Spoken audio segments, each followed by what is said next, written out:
જાફરાબાદમાં ગઈકાલે 30 nautical mile દૂરથી coast guard ટીમને 2 ખલાસીઓના મૃતદેહ મળ્યા હતા. પીપાવાવ કોસ્ટગાર્ડની ટીમ દ્વારા બંને ખલાસીઓના મૃતદેહને પીપાવાવ પોર્ટ ખાતે લાવવામાં આવ્યા હતા. પીપાવાવ પોર્ટ ખાતે અમરેલીના સાંસદ ભરતભાઈ સુતરિયા, ધારાસભ્ય હીરાભાઈ સોલંકી સહિતના વહીવટી અધિકારીઓ પહોંચ્યા હતા. 2 ખલાસીઓને મૃતદેહને જાફરાબાદ હોસ્પિટલમાં લાવવામાં આવ્યા હતા. જાફરાબાદ હોસ્પિટલ ખાતે સાંસદ ભરતભાઈ સુતરિયા, સ્થાનિક ધારાસભ્ય હીરાભાઈ સોલંકી, જિલ્લા પોલીસ વડા સંજય ખરાત, ગામના આગેવાનો, બોટના પ્રમુખો, નગરપાલિકાના સભ્યો સહિતના અધિકારીઓ હોસ્પિટલ ખાતે પહોંચ્યા હતા. સાંસદ અને ધારાસભ્યએ પરિવારજનોને સાંત્વના આપી હતી. દરિયામાં હજુ 9 ખલાસીઓ લાપતા છે, જેની શોધખોળ શરૂ છે. માછીમાર પરિવારમાં શોકનો માહોલ જોવા મળ્યો છે. જે કે સિંહ ગુજરાતી સાથે કાઉશા કનોજિયા સાથે જિગ્નેશ બારૈયા, જાફરાબાદ.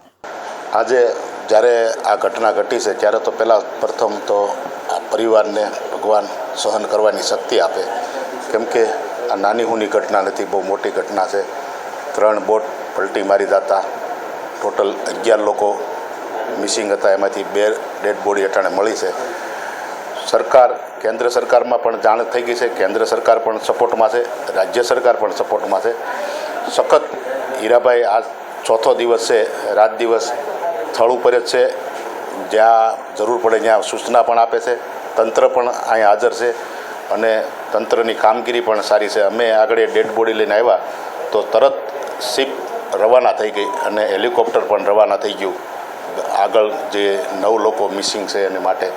તો સરકાર પાસે અને જે સરકારની સહાય છે તે તો અમે અપાવીશું, પણ મારી ભગવાન પાસે એવી પ્રાર્થના છે કે પણ આવું કોઈ દી થાય નહીં એવી હું પ્રાર્થના કરું છું. કેમ કે સહાય તો એક સહાય છે, પણ લોકોનો જે આપણી વચ્ચેથી વહી જાય તે મોટી ખોટ છે. એટલે સરકાર અને તંત્ર અને જે અહીંયા હીરાભાઈએ જે મદદ કરી છે એ બધાય અટાણે એટલા દુઃખી છે કે એની ન પૂછો વાત. કેમ કે મેં બધું મારી નજરે સામે જોયું, એટલે મને પણ એમ થાય છે કે એક જ ઘરની અંદર એક દીકરો અને અટાણે 4 દીકરી એની પાછળ છે, ખાલી દીકરી જ વધી છે. પણ ભગવાન એને આ દુઃખ સહન કરવાની શક્તિ આપે એવી ભોળાનાથ ભગવાન પાસે પ્રાર્થના કરું. સર, આપ શું રજૂઆત કરવાના? કેન્દ્રમાં આ લોકોને વીમો જે આ છે, તમામ આ જે માછીમારો છે તે જાય છે તેનો વીમો અને જે મૃત્યુ થયા છે તેને પણ મોટી સહાય મળે તેવી રજૂઆત કરવાનો છે. સૌપ્રથમ તો હું કોસ્ટગાર્ડનો ખૂબ ખૂબ આભાર માનું છું કે જે રીતે એ લોકોએ મહેનત કરી અને અમારા જાફરાબાદ શહેરના લોકોના 2 ડેડ બોડી મળી છે, એની ઓળખ થઈ ગઈ છે. આજે એનો પરિવાર ખૂબ દુઃખની લાગણી અનુભવે છે. એના સાથે અમે પણ આ વિસ્તારના એક જનપ્રતિનિધિ તરીકે અમને પણ ખૂબ મોટું દુઃખ થયું છે. પણ સરકારશ્રી પાસે જે વ્યવસ્થા સરકારશ્રીએ કરી, જે તંત્રએ કરી, એનો પણ અમે આભાર માનીએ છીએ. હેલિકોપ્ટરની સુવિધા મળી, શિપની સુવિધા મળી અને શિપને સફળતા પણ મળી. પણ હજુ પણ જ્યારે 9 જણા લોકો જે મિસિંગ છે, શિપગાર્ડના અધિકારી સાથે બેઠીને અમે ચર્ચા કરી અને એવી પણ સ્થિતિની ગંભીરતાપૂર્વક અમને બધી ધ્યાન ઉપર મૂક્યું. એવે જે વર્ણન કર્યું એ વર્ણન અમને પણ શોકદાયી, કેમ કે જે સ્થિતિએ એ લોકોએ કામ કર્યું છે એ સ્થિતિ એ લોકોને જ પૂછી શકાય. પણ હું એનો ફરીથી એકવાર આભાર માનીશ કોસ્ટગાર્ડનો અને સાથે અપેક્ષા પણ રાખીશ કે હજુ 9 જણ જે મિસિંગ છે, તમે આ એના ઘરના લોકોની એની વેદના આપે પ્રત્યક્ષ જોઈ છે. જેના ઘરમાં આ બનાવ બન્યો હોય એને સ્થિતિ એની ખબર હોય. આપણે તો કાંઠે બેઠા છીએ, જેના ઘરના વ્યક્તિ ગયા હોય એને એનું દુઃખ, એના પર જે આભ ફાટ્યું છે, ભગવાન એને શક્તિ આપે, એના પરિવારને શક્તિ આપે કે જે એના પર દુઃખ વીત્યું છે એને શક્તિ આપે કે એમાંથી એ લોકો બહાર નીકળે. પણ હજુ પણ અમારા જે 9 લોકો મિસિંગ છે એના માટે કવાયત ચાલુ છે અને વહેલામાં વહેલી તકે સુરક્ષિત મળી જાય એવી ભગવાન પાસે પ્રાર્થના કરીએ. અત્યારે દરિયાની સ્થિતિ શું છે? દરિયાની સ્થિતિ હજુ પણ 3 નંબરનું સિગ્નલ અહીંયા લાગેલું છે. સ્થિતિ હજુ પણ અમારી બોટ જઈ શકે એવી સ્થિતિ હજુ પણ છે નહીં.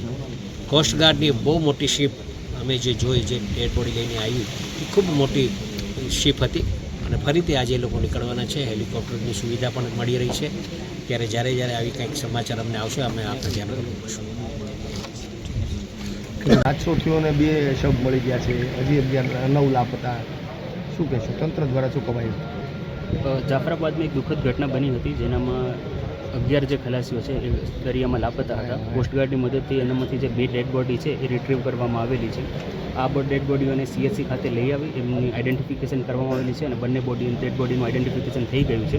ઇન્ક્વેસ્ટ અને પોસ્ટમોર્ટમની કાર્યવાહી બાદ જે રિલેટિવ્સ છે એમને આ ડેડ બોડીઓ સુપ્રત કરવામાં આવશે અને જે બીજા પણ છે એમની સર્ચ ચાલુ જ છે. જેવી રીતના એ મળતા આવશે એવી રીતના એમને પણ સુપ્રત કરવાની કાર્યવાહી ચાલુ જ છે.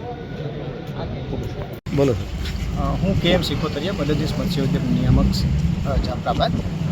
આજની જે આપાતકાલીન પરિસ્થિતિ ઉદ્ભવી છે એમાં સક્રિય રીતે તમામ વહીવટીતંત્ર ભાગ લઈ અને બચાવની કામગીરીમાં જોડાયેલું છે. સ્થાનિક આગેવાનો, જે બોટ એસોસિએશનના પ્રમુખશ્રીઓ છે, સ્થાનિક રાજકીય આગેવાનો તેમજ વહીવટીતંત્ર તમામ આ કામગીરીમાં ઝુંબેશ સ્વરૂપે જોડાયેલું છે. અહીંયા પરિસ્થિતિની હાલની વાત કરીએ તો ટોટલ 1087 બોટો ટોકન લઈ અને ફિશિંગમાં ગઈ હતી. તે તમામ બોટો આપણી બંદર ખાતે પરત ફરેલી છે. તો ટોટલ 9 ઇન્સિડન્ટ્સ આ ઘટનાક્રમમાં બનેલા. એમાંથી કુલ 76 ફિશરમેનોમાંથી 65 ફિશરમેનોનો રેસ્ક્યુ કરવામાં આવેલ છે, જ્યારે 11 મિસિંગ છે. જે 11 મિસિંગ છે એમાંથી કોસ્ટગાર્ડને 2 મૃતદેહ મળેલા છે. જે 2 મૃતદેહને હાલ સિવિલ હોસ્પિટલ જાફરાબાદ ખાતે લાવી અને તેમનું આઈડેન્ટિફિકેશન અને પોસ્ટમોર્ટમ કરી અને એમના પરિવારજનોને સુપ્રત કરવાની કામગીરી હાથ ધરવામાં આવેલી છે. અને જે બાકીના છે 9 મિસિંગ છે તેમને શોધખોળની પ્રક્રિયા હાલ તંત્ર દ્વારા ઝુંબેશ સ્વરૂપે ચાલુ છે. કોસ્ટગાર્ડના 2 શિપ અને 4 હેલિકોપ્ટર અને ચોપર મારફત આ શોધખોળની પ્રક્રિયા હાથ ધરવામાં આવી રહેલ છે.